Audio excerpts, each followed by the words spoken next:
नमस्कार साथियों आज हम बात करेंगे फिर से एमसी सिंगला केस के बारे में। साथियों यहाँ पर एमसी सिंगला केस बनाम भारत संघ। आखिर साथियों इसमें ऐसी क्या खास बात है कि आईबीए परेशान है। आईबीए का कहना है कि अगर हम इनकी बातें, इनकी जो मांग है वो मान लेंगे तो हमारे ऊपर और सरकार के ऊपर वित्तीय भार पड़ेगा। जबकि साथियों सरकार के ऊपर नहीं बल्कि आईबीए के ऊपर वित्तीय भार पड़ेगा। उनका ये कहना है भैया आईबीए के ऊपर वित्तीय भार क्यों पड़ेगा, वित्तीय भार तो सरकार के ऊपर पड़ेगा। लेकिन आईबीए का कहना है कि सरकार के ऊपर भी पड़ेगा, हमारे ऊपर भी पड़ेगा। तो आखिर इनकी कौन सी वो मांगे हैं जिसके सुनकर आईबीए चकरा रही है, आईबीए परेशान हो रही है, केंद्र सरकार भी परेशान हो रही है। आखिर साथियों आज हम इनकी मांगों पर चर्चा करेंगे कि ये रिटायरी जो पेंशनर हैं, बेचारे, यहाँ मैं बेचारे शब्द का इस्तेमाल करूँगा, बेचारे पेंशनर हैं जो कि सुपर सीनियर हैं, सुपर सीनियरिटी के दहलीज पे हैं, कई साथियों काल के गाल में समा चुके हैं। लेकिन फिर भी साथियों सरकार को लगता है, आईबीए को लगता है कि इनकी मांगें पूरी होने से देश बिल्कुल गड्ढे में चला जाएगा, देश में क्राइसिस आ जाएगी। तो साथियों आज हम बात करेंगे इनकी मांगें क्या है। काफ़ी लोग कह रहे हैं कि भैया इन बैंक पेंशनर को पेंशन तो मिल रही है, अब क्या दिक्कत है। लेकिन साथियों बैंक पेंशनर को इनको पेंशन मिल रही है, लेकिन कितनी मिल रही है। एक कहावत सुनी ना, ऊँट के मुँह में जीरा। तो वैसे ही साथियों इनके लिए उनकी जो पेंशन है वो ऊँट के मुँह में जीरा जैसी स्थिति है। मतलब इनकी जो पेंशन मिलती है वो कोई भी राज्य कर्मचारी या केंद्रीय कर्मचारियों से भी काफ़ी कम होती है। अब सोचिएगा एक बैंक में कोई अधिकारी है, वो रिटायरमेंट हो रहा है तो कायदे में उसकी पेंशन 1.5-2 लाख बननी चाहिए, 1 लाख तक तो बननी चाहिए। लेकिन साथियों इनकी पेंशन ही 20-20 हज़ार रुपये, 15-15 हज़ार रुपये, 35-35 हज़ार रुपये ये पेंशन बन रही है, और वो भी इस महंगाई में। जबकि एक चपरासी की ही पेंशन साथियों 35 से 36 हज़ार रुपये होती है। एक चपरासी जो राज्य कर्मचारी हो चाहे केंद्रीय कर्मचारी हो, उसकी साथियों पेंशन ही 50 से 55 हज़ार रुपये होती है। एक टीचर्स की पेंशन ही 1 लाख रुपये के आसपास होती है। तो यहाँ पर साथियों ये तमाम अधिकारी हैं जो रह चुके हैं, बैंक के में काम किया है। और बैंक क्या होता है, पूरा देश की एक रीढ़ होती है, वित्तीय रीढ़ होती है। लेकिन साथियों जो लोग इन्होंने इतना बैंक में काम किया है, सरकार को, देश को इतना कुछ दिया, लेकिन इनको आईबीए क्या दे रही है, सरकार इनको क्या दे रही है, रुला रही है और कुछ नहीं कर रही है। तो साथियों मुझे सपोर्ट कीजिएगा यार, चैनल को सब्सक्राइब कीजिएगा। आपके जो तमाम मुद्दे हैं साथियों मैं अपने चैनल पर मैंने प्रण किया कि आपको मैं दिखाता रहूँगा और सरकार को मैं जगाता रहूँगा। और जो लोग कहते हैं कि ये भैया पेंशनर हैं जो कि बोझ बन गए हैं, और ये बोझ वाली जो थ्योरी है साथियों आज मैं एक्सपोज करने जा रहा हूँ, ये अपना हक लेना चाह रहे हैं और इनका ही पैसा इनको नहीं दिया जा रहा है। इनके पैसे को साथियों आईबीए अपनी बैलेंस शीट सुधारने के लिए इस्तेमाल कर रही है। मतलब सरकार अपनी अर्थव्यवस्था तमाम विधायकों सांसदों को खरीदने में व्यतीत कर रही है, तमाम एड कैंपेन कर रही है कि भैया हम फिर से चुनाव जीते आए। तमाम पैसा इनका साथियों सिर्फ और सिर्फ एडवर्टाइजमेंट में बहाया जा रहा है, विदेशी यात्राओं में बहाया जा रहा है, और यहाँ पर सरकार के लिए वो इस्तेमाल हो रहा है। तो आखिर ये अपने पैसे के लिए क्यों गिड़गिड़ा रहे हैं। देखिएगा साथियों, आप हमें सपोर्ट कीजिएगा, मैं आपको सपोर्ट करूंगा। और तमाम साथियों मीडिया चैनल्स हैं जो कोई भी आपकी आवाज़ नहीं उठाता है, और जबकि ये करीब कितना 7,80,85,000 पेंशनर का मामला है, और ये संख्या पहले ज़्यादा थी। करीब 2,20,000 पेंशनर की डेथ भी हो चुकी है। 2008 से लेके 2025 तक का डाटा आया है, उसमें करीब 2,25,000 पेंशनर काल के गाल में समा चुके हैं। अब जो बच्चे हैं पेंशनर भैया वो जे बच्चे हैं, और गाँव में साथियों कुछ है पेंशनर हर साल करीब 5,000 पेंशन जिनकी डेथ हो रही है, इसी उम्मीद में कि भैया चलो आज उनको पेंशन रिवीजन का फ़ायदा मिल जाएगा। वो साथियों काल के गाल में जा चुके हैं। अब थोड़े बहुत बच्चे यही बच्चे चलेगा साथियों, मैं आपको बता दूँ। देखिए क्या क्या मैटर है, देखिएगा। सबसे बड़ा मैटर है बैंक पेंशन का अपडेशन या रिवीजन। देखिएगा सबसे बड़ी मांग इनकी यही है, पेंशन अपडेशन, वेतन संशोधन के साथ पेंशन में सुधार। पेंशन भोगियों की सबसे बड़ी मांग है, जिस तरह सेवारत बैंक कर्मचारियों को हर साल 5 साल में द्विपक्षीय समझौते के तहत वेतन संशोधन पे रिवीजन होता है, उसी तर्ज पर रिटायर्ड कर्मचारियों की पेंशन को भी अपडेट यानी संशोधित किया जाए। फिलहाल पुराने रिटायर्ड कर्मचारियों की पेंशन उनके रिटायरमेंट के समय मूल वेतन पर ही फ्रीज है, तो फ्रीज कर रखी है साथियों, जो कि गलत है। अब बताइए, जो लोग कह रहे हैं कि भैया इनके साथ कुछ भी गलत नहीं हो रहा है, तो बताइए ये कैसे नहीं कोई कहेगा। तो यहाँ पर साथियों सबसे बड़ी मांग है कि इनकी जो मांग है सेवानिवृत्त बैंक कर्मचारियों की सबसे प्रमुख यही मांग है कि समय समय पर वेतन आयोग यानी पे कमीशन या द्विपक्षीय समझौते यानी बाइप्रेटेड सेटलमेंट के तहत सेवारत कर्मचारियों के बढ़े हुए वेतनमान यानी पे स्केल के अनुसार उनकी पुरानी पेंशन यानी मूल पेंशन बेसिक पेंशन को भी संशोधित और अपडेट किया जाए। तो सबसे बड़ी बात है इनकी बेसिक पेंशन ही साथियों अपडेट नहीं हो पा रही है, सरकार अपडेट नहीं कर रही है, जो कि गलत है। चलेगा साथियों, अब चलते हैं दूसरी बड़ी बात है। दूसरा है पेंशन विसंगतियों को दूर करना। यहाँ पर पेंशन विसंगतियों दूर करना, देखिएगा वर्तमान में स्थिति यह है कि ऊंचे पदों जैसे अधिकारी वर्ग, इसमें जो पेंशनर है वो अधिकारी वर्ग रह चुके हैं, कई अधिकारी वर्ग हैं, से पहले सेवानिवृत्त हुए कर्मचारियों की पेंशन बाद में निचले पदों जैसे क्लर्क वर्ग से सेवानिवृत्त होने वाले कर्मचारियों की पेंशन से कम हो गई है। वाह, यानी कि जो पहले रिटायरमेंट हुआ है वो एक अधिकारी है, उसकी पेंशन, और कोई बाद में जो क्लर्क है जो रिटायरमेंट हो रहा है उसकी पेंशन से कम है। मानिएगा नाम के लिए अधिकारी की, भैया अधिकारी तो इनकी लाखों रुपया सैलरी होगी, लेकिन जब पेंशन बढ़ी तो इनकी पेंशन बहुत कम है, एक क्लर्क से भी कम है जो बाद में भर्ती हुई है। तो साथियों इस मामले की मांग है कि समान पद और समान सेवा अवधि के लिए समान पेंशन का भुगतान किया जाए, चाहे सेवानिवृत्ति वर्ष कोई भी हो, चाहे रिटायरमेंट कोई भी वर्ष में हो रहा हो, लेकिन समान पद, अगर पद अच्छा है तो समान वेतन होना चाहिए, पेंशन में काटाकूटी नहीं होनी चाहिए। तो यहाँ पर साथियों यही मांग की जा रही है कि भैया जैसे आर्मी में आपने देखा था 1 रैंक 1 पेंशन, आर्मी में भी ये काफ़ी चला था, OROP का जो लाभ दिया गया था बाद में केंद्र सरकार ने माना। तो वैसे ही साथियों ये भी चाहते हैं कि 1 रैंक 1 पेंशन हो, यानी जो भी हो, इन जो क्लर्क है उससे तो भैया अच्छी होनी चाहिए, अगर वो भरी रिटायरी हो तो दोनों में साथियों अंतर है, क्लर्क को काफ़ी मिल रहा है और इनको जो अधिकारियों को वो कम मिल रहा है, जो कि गलत है।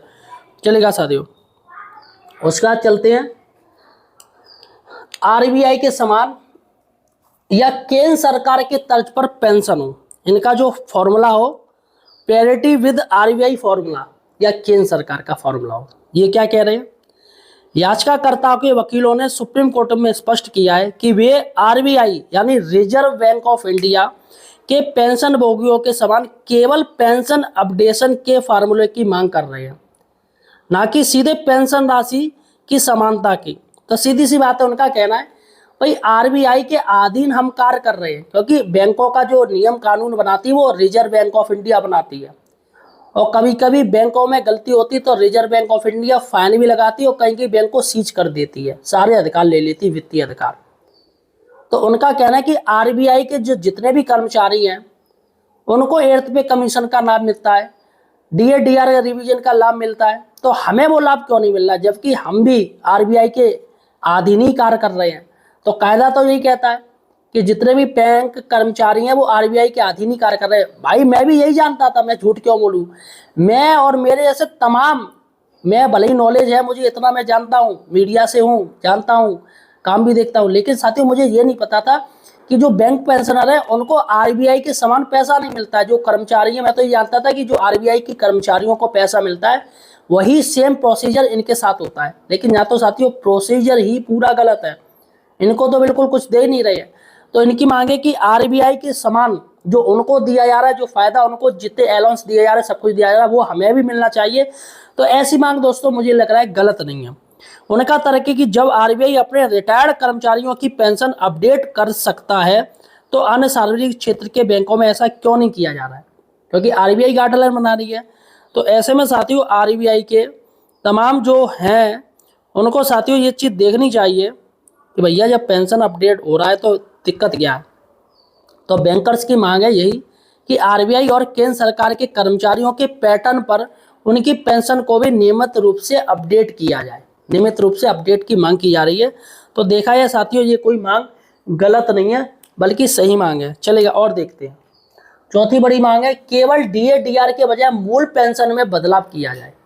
देखिएगा क्या है, वर्तमान में बैंकों द्वारा केवल महंगाई भत्ते यानी डीए डीआर को ही संशोधित किया जाता है। तो इनका जो संशोधन है वो सिर्फ किसका हो रहा है, महंगाई भत्ते का। और महंगाई भत्ता क्या मिलता है आप जानते हो, 2% 3% बस ये मिलता है, जिससे मूल पेंशन वैसी ही बनी रहती है। याचिकाकर्ताओं की मांग है कि पुरानी पेंशन व्यवस्था को नए वेतनमानों के अनुरूप रिफिक्स किया जाए, यानी पे स्केल रखा जाए सही से। अब आप डीए डीआर में कर रहे हो बदलाव, उससे क्या मतलब भाई, डीए डीआर कोई बहुत बड़ा तो होता नहीं है, झाड़ सा डीए डीआर गवर्नमेंट दे रही है। अभी 2% डीए डीआर बढ़ाया और बाद में एहसान कर दिया कि हमने देखो डीए डीआर 2% बढ़ा दिया है, ये भी कोई एहसान है। तो इनका कहना है कि भैया आपको कुछ भी करना है तो बेसिक पे में कीजिएगा। जो बेसिक पे लास्ट जब रिटायरमेंट होते जो बेसिक पे बनता है उस पर आप फिक्सेशन कीजिएगा, जो भी बदलाव करना आप उस पर कीजिएगा, उसको दीजिएगा, उसमें फायदा कीजिएगा। लेकिन यहाँ पर साथी होता है क्या है कि डीए डीआर में ये लोग कर रहे हैं संशोधन, जो कि गलत है। तो साथियों सरकार के कुछ काम हैं जो काफ़ी गलत हैं, लेकिन सबसे बड़ी बात है कि ये सरकार को देखना चाहिए। चलेगा साथियों, अब हम चलते हैं पेंशन रेगुलेशन 1995 के नियम 35 पैराग्राफ 1 और 56 क्रियावन। आखिर ये क्या है इसका मैं आपको बता दूं। देखिएगा, इसमें मैं अलग अलग आपको बताऊंगा। पहला बताऊंगा 35(1) और फिर 56। पहले हम इस पर चर्चा करेंगे 35 पैराग्राफ 1 और फिर हम 56 वाले पे करेंगे, क्योंकि इनकी मांग यही हो रही है 1995 के जो पेंशन नियम है उसका क्रियान्वयन। देखिएगा, नियमों का पालन। बैंक पेंशनर का कहना है कि बैंक पेंशन रेगुलेशन 1995 के रेगुलेशन यानी 35 पैराग्राफ 1 यानी अपेंडिक्स 1 के साथ में पेंशन अपडेशन का प्रावधान पहले से ही मौजूद है। बैंक और इंडियन बैंक्स एसोसिएशन यानी आईबीए इस नियम को सही तरीके से लागू नहीं कर रहे हैं, जो कि पूरी तरीके से गलत है। तो यहाँ पर साथियों पूरी बैंक ही करप्ट है, यानी बैंक जो भी खुली पड़ी हैं, एसबीआई, बीओबी है ना, आपकी बैंक ऑफ इंडिया हो गई, पंजाब नेशनल बैंक हो गई, जितनी भी बैंक है तो वो मनमानी कर रही हैं। वो 1995 रेगुलेशन का लाभ नहीं दे रही हैं और 1995 पेंशन रेगुलेशन का सही नियम लागू नहीं कर रही हैं, जो कि गलत है। तो साथियों वही कहा जा रहा है कि इसका क्रियान्वयन कीजिए, सही अपडेशन दीजिएगा, जिससे कोई दिक्कत ना हो, सही तरीके से लागू कीजिएगा।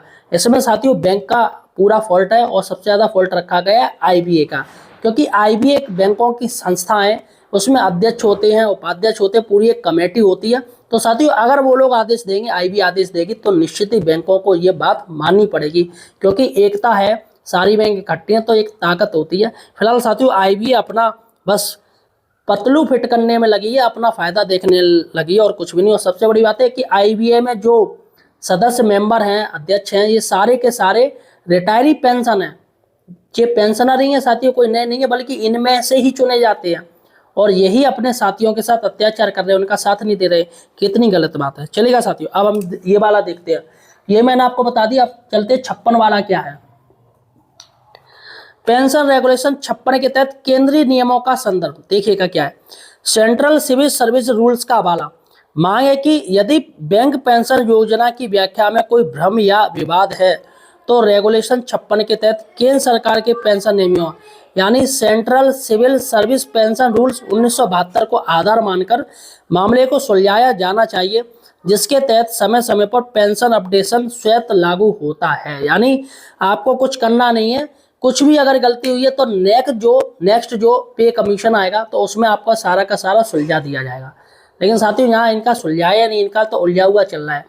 और जबकि कुछ थोड़ी बहुत कमी होती है, वो 1972 जो केंद्र सरकार का पेंशन रेगुलेशन है उसके अनुसार अपने आप सही चीज़ हो जाती है, सेटलमेंट हो जाता है। तो साथियों ये जो कि गलत काम है और ये होना भी नहीं चाहिए।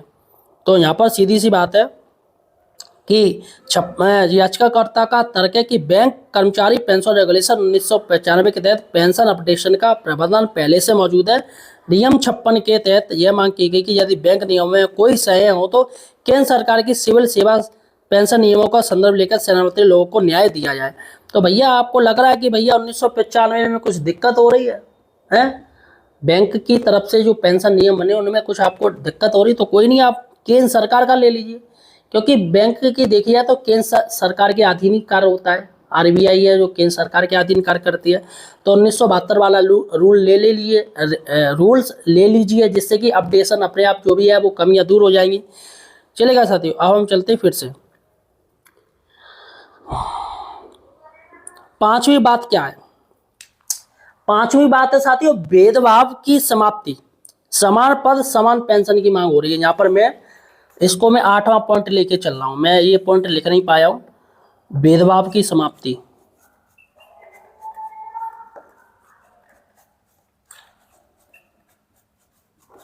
चलेगा, ये 8वां पॉइंट ले लिया, लेकिन आप इसे 5वां पॉइंट मान के चलिएगा, मैं लिख नहीं पाया। भेदभाव की समाप्ति की जाए, यानी समान पद समान पेंशन होनी चाहिए। देखिएगा, संवैधानिक अधिकारों का उल्लंघन नहीं। याचिकाकर्ताओं का तर्क है कि पेंशन को फ्रीज रखना भारतीय संविधान के अनुच्छेद 14 यानी समानता का अधिकार और अनुच्छेद 21 यानी जीने का अधिकार का खुला उल्लंघन हो रहा है। पेंशन कोई खैरात नहीं, ध्यान दीजिएगा, पेंशन कोई खैरात नहीं है, बल्कि डिफर्ड वेज यानी स्थगित वेतन है। इसलिए अलग अलग समय पर समान पद से रिटायर हुए कर्मचारियों को समान पेंशन का लाभ मिलना चाहिए। बिल्कुल सही बात है भाई, वो जिस पोस्ट पर रिटायरमेंट हुआ तो ऑब्वियसली उसको उसी पोस्ट का सम्मान मिलना चाहिए। अब पता चली मैनेजर पोस्ट से रिटायरमेंट हुए और भैया पेंशन तो एक क्लर्कों से उनकी कम है, तो भैया बेइज्जती ना होगी? ये बताओ, बिल्कुल बेइज्जती वाली बात है कि आप मैनेजर पद से रिटायरमेंट हुए और क्लर्क से भी कम पेंशन मिल रही है, तो क्या मतलब? चलेगा साथियों, अब हम बात करते हैं कि आईबीए का। साथियों देखो, आईबीए का कहना है कि 95,000 करोड़ रुपया हमारे ऊपर भार पड़ेगा। 95,000 करोड़ रुपए का भार हो रहा है। लेकिन साथियों अगर हम एरियर की बात करें, अगर ये लोग केस जीतेंगे वो तो जीतेंगे, तो इनका एरियर क्या बनेगा? तो एरियर जो आएगा 11 से 12 लाख रुपया एरियर मिलेगा प्रत्येक। ये जितने भी पेंशनर हैं, 7.8 लाख पेंशनर हैं, सभी को साथियों 11 से 12 लाख रुपए एरियर मिलेगा अगर सुप्रीम कोर्ट ऑर्डर देता है, और विद ब्याज भी साथियों उसमें जोड़ दी जाए तो ब्याज भी इनकी काफ़ी है। ये तो ब्याज भी नहीं मांग रहे, आप ऐसे ही हमें 10 साल का, जब से हमने केस डाला है तब से लेकर अब तक का एरियर दे दो। वैसे 32 साल का बनना चाहिए, लेकिन आप हमें 10 साल का भी दे दो। और साथियों सबसे बड़ी बात है 7वां पॉइंट, इस पर हम चर्चा करेंगे। देखिएगा, सरकार के पास अभी जो आया है, अभी जो एक इनका नोट्स आया है, उसमें साथियों कहा गया था कि आईबीए के पास, बैंकों के पास 4.27 लाख करोड़ का कॉर्पस फंड है, यानी कि 4.5 लाख करोड़ का कॉर्पस फंड है। वो साथियों तब था, लेकिन अब जो निकल के आया है, नया अपडेशन आया 2024 में, जो कॉर्पस फंड है वो साथियों 5 लाख करोड़ रुपए हो गया। आईबीए के पास, सरकार के पास 5 लाख, बैंकों के पास 5 लाख करोड़ रुपए का कॉर्पस फंड है। ध्यान दीजिएगा, 5 लाख करोड़ का कॉर्पस फंड। यहाँ पर आईबीए क्या कह रही है? 95 करोड़ रुपए का भार पड़ेगा। अब साथियों यहाँ पर हम चलते हैं, अभी 5 लाख कॉर्पस फंड का साथियों जो ब्याज है, जो सालाना ब्याज है, वो कितना आता है मालूम है? मालूम है, मैं बता रहा हूँ, 58,000 करोड़। 58,000 करोड़ रुपया साथियों ब्याज मिलता है सरकार को, आईबीए को, बैंकों को, किसी को। मान लो तीनों भैया एक ही थाली के हैं, चट्टे बट्टे। केंद्र सरकार जब तक कुछ नहीं करेगी तब तक भैया आईबीए कुछ नहीं करेगा, और जब तक आईबीए कुछ नहीं करेगा तब तक ये बैंक कुछ नहीं करेंगे। सीधा सा मैटर है यहाँ पर, क्लियर।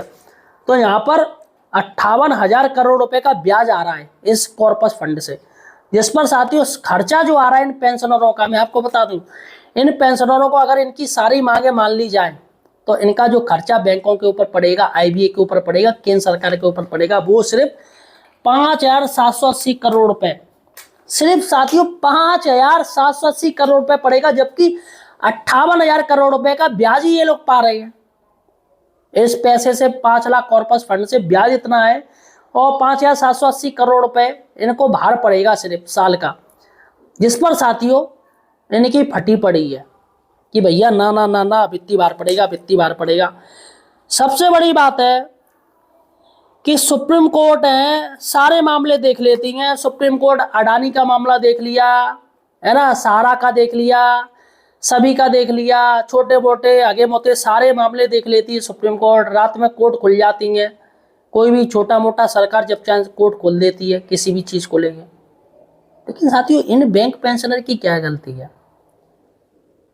2016 में इनका केस डला, केस तो पहले ही पड़ जाना चाहिए। 2016 में MC सिंगला के द्वारा केस डाला गया, लेकिन साथियों आज 2026 यानी 10 साल से ऊपर हो गए, अभी भी साथियों इनको इंतजार है कि भैया इनका कुछ तो होगा। देखिए एक बात क्लियर है, 10 साल से इनका केस रबड़ की तरह खींच रहा है। ये बात क्लियर है कि ये केस जीत चुके हैं, ये केस जीत चुके हैं और केस इनके पक्ष में ही है, क्योंकि सारे नियम इनके ही पक्ष में है। इसलिए साथियों ये केस खींचा जा रहा है जानबूझ के IBA द्वारा। और साथियों एक बात मैं आपको बता दूं, केंद्र सरकार कह रही है IBA भैया देगी, IBA जाने, और IBA कह रही है ना हमें ऊपर भार पड़ रहा है, जबकि 5 लाख करोड़ का कॉर्पस फंड है। सीधी सी बात है साथियों, जब तक केंद्र सरकार इनको हरी झंडी नहीं देगी तब तक कुछ नहीं होना। और एक बात आपको बता दूं कि ये केस का फैसला तो आपके पक्ष में ही आना है, वरना अभी तक तो ये केस शुरुआत में ही खारिज हो चुका होता, क्योंकि पेंशन रिवीजन मामला काफ़ी इंपॉर्टेंट है और आप अपनी सही मांग कर रहे हो। तो फिलहाल साथियों मेरा काम था आप तक का मुद्दा उठाना। तमाम सोशल मीडिया पे साथियों मैं शेयर करता हूँ, तमाम फेसबुक तमाम चीज़ें टैग करता हूँ, होम मिनिस्टर को, आपके प्रधानमंत्री कार्यालय को करता हूँ, सभी को करता हूँ, वित्त मंत्री निर्मला सीतारमण जी को टैग करता हूँ। साथियों उम्मीद है एक प्रयास किया जा रहा है मेरी तरफ से, मैं करने की कोशिश कर रहा हूँ। उम्मीद है आप लोगों का भला हो जाए तो बहुत अच्छी बात है। और आपका ये केस है साथियों 22 जुलाई इसकी तारीख लगाई गई है।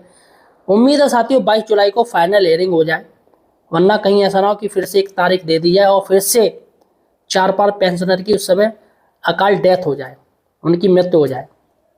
तो फिलहाल साथियों देखते हैं क्या होता है। और आपका क्या कहना है यार मुझे कमेंट सेक्शन में जरूर कीजिएगा, वीडियो को शेयर जरूर कीजिएगा, अपने तमाम जो व्हाट्सएप ग्रुप चल रहे हैं, फेसबुक ग्रुप चल रहे हैं उन पर शेयर कीजिएगा और हमें सपोर्ट कीजिएगा।